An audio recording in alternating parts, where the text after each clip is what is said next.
So if you're wondering about the timing of this, truck got here about 9:30 in the morning. We probably had all those little Georgia buggies in the forms and overflowing in about 30-35 minutes. And then it took me about 25 minutes, 30 minutes to basically pull everything smooth with the concrete placer and then do the initial screed. So at about 10:15, we put our last bucket of concrete in the form. And then about 10:45 is when I kind of had the initial screed going. And then right after that, immediately after, I mag floated the entire surface all the way down to try to get some of that cream up to the top and leave it porous enough for the air to come up. You're gonna see trowel marks all in it. It'll be a little wavy. Don't try to fix that stuff now. Wait until the bleed water's gone. You gotta wait till the stuff collapses on itself, the bleed water comes up, the bleed water evaporates, and then when it's stiff enough, you can start trying to take out all those trowel marks. We're probably gonna hit it about 2 more times with the mag trowel. And then after that, usually about 30 minutes in between, especially as humid as it is today. Let's see, right now it's 12:30. So I've got most of the tools cleaned up, the buggy rinsed off and full of water. I better stop that before it gets completely full. I'm just doing that to give myself a little bit more working time to clean it all up before I return it. I don't want any dry concrete in the bottom of the buggy and then get charged some ridiculous cleaning fee. So keep that in mind. I'm glad I thought about that before I overflowed and probably cracked the bucket or something, but those things seem pretty stout. All right, so truck unloaded 9:30, finished up the last bucket at 10:15. By 10:45, we had the initial screed and mag trowel. So 10:45 is 12:30 right now. So that's how much time I've waited for this to kind of settle down. We've still got a little bit of water on the top. It's glistening. So we're gonna give that just a little bit more time, and I press my fingers in. I can still press in about a little bit over 1/2 inch. So it's not quite as stiff as it needs to be for me to go over and do the second trowel. But maybe around another 15-30 minutes, we'll come back, check it again. And just in case you're wondering, I didn't throw all of this concrete away that was on the floor. I did save a nice little 5-gallon bucket just in case we have some low spots, and that's always a good idea, have extra on hand. Just in case we got some low spots or we'll dig in a little bit and have to refill it with a little bit more. So I'll see you guys in about 1/2 hour.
All right, so we got back on the concrete at about 12:45. We went ahead and mag troweled it a second time, or for the first time really, because the first time was, we'll call that the bull float, right?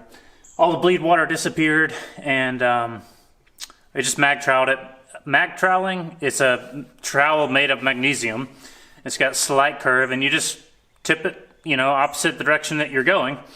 It's pretty much like block sanding. The first time bull floating, we came down this way. The second time we went perpendicular to that at about a 30 to 40 degree angle. You're still gonna have a bunch of lines. Again, you're not trying to make it perfect, but every time you do this, finer and finer cream comes to the top. The more time you give it, without giving it too much time, because it'll cure and you won't be able to get rid of the lines, but the more time you give it in between, the stiffer it'll give. And then the more times you come in with the trowel, the finer the cream will come to the surface.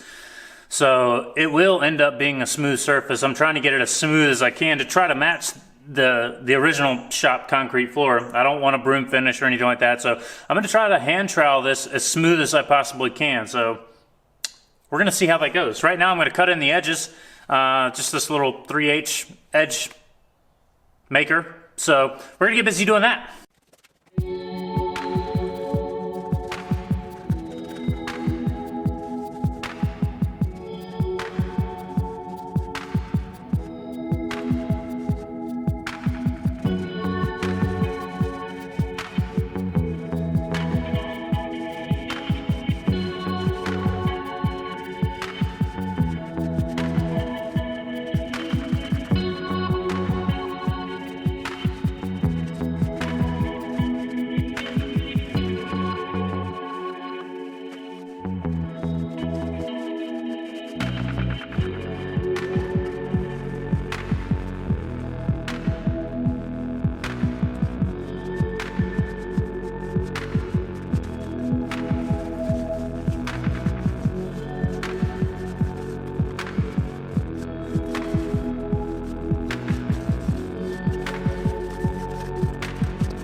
Well, folks, that's pretty much as smooth as I think I'm gonna be able to get it with hand troweling. I mag floated it twice and then hand troweled about 3 times, and giving about 30 to 40 minutes in between each trowel. Give it enough time to stiffen, harden up, or you're just gonna be digging in a corner and fighting your trowel lines. So if I had any advice to anybody undertaking a concrete project, I know this is a car kind of channel, but sometimes we got to take care of the shop so we can take care of the cars. And that's what this project was. Taking care of a shoddy repair to begin with. Finally joining the two slabs, making sure there's no moisture coming up in between the two slabs, and making sure, more importantly, that there's no dirt coming in between everything or falling off the wall. So that's got this project wrapped up, except for the big hole in the wall we still have to fix. And I'm probably gonna do a skim coat of like rapid set, just to kind of fix some of the faces on the cinder blocks. I don't really care if it looks good. We're probably gonna be building a wall, a stud wall to attach to this wall back here, and then dropping electrical outlets all the way down, and maybe some benches or work tabletops all the way down as well. I just don't know. Maybe you can help me decide what to do as far as that goes. But we do have to fix the big wall over there, the big hole, and we'll get to that. The first part of this project was getting this poured and then creating our new little structure down here so we can lay new bricks on top of that. If I had any advice for concrete stuff, it's make friends. That's the easiest thing. Second to that, probably the two biggest mistakes people make when working with concrete is trying to work it too much too soon and then not working it enough later on. So too much too soon is trying to get basically a perfectly smooth as glass, what you see here, which is as smooth as this original floor that had been power troweled. Trying to get that right off the rip. And as we discussed earlier, you're just gonna entrap air. You're not gonna let it settle. The bleed water is not gonna come out, and you're ultimately gonna end up with trapped water in the concrete, which is gonna lead to a weaker concrete. So screed it, get it in the form, screed it, smooth it out as best you can, and then float it and leave it alone. Don't touch it for like however long that takes for the bleed water to come up and then pretty much evaporate. So you don't want any standing puddles or anything like that. It's okay if it glistens a little bit, if it has a little bit of shininess, that's not a problem, but you don't want any water standing on top. After that, I mag floated it, which is just a regular float made out of magnesium. It keeps the pores open and allows that settling to continue to occur. I did that twice, giving about 30 minutes in between each time that I mag floated it. And then I waited about 40 minutes and then I started finish troweling. Finish troweling is just getting it baby butt smooth. That's gonna wrap this part of this project up, and then maybe we'll get on to building the wall. And then maybe we can get back on to building some car stuff. I know this is out of the wheelhouse of normal as to what I post, but hopefully you guys enjoy it just as much as that stuff, and this stuff helps me do that stuff. So, and then you watching helps me do all of it, because I wouldn't have any motivation to do it otherwise if you aren't entertained. Give it a thumbs up, hit that subscribe button, leave a comment below, and I'll see you on the next one.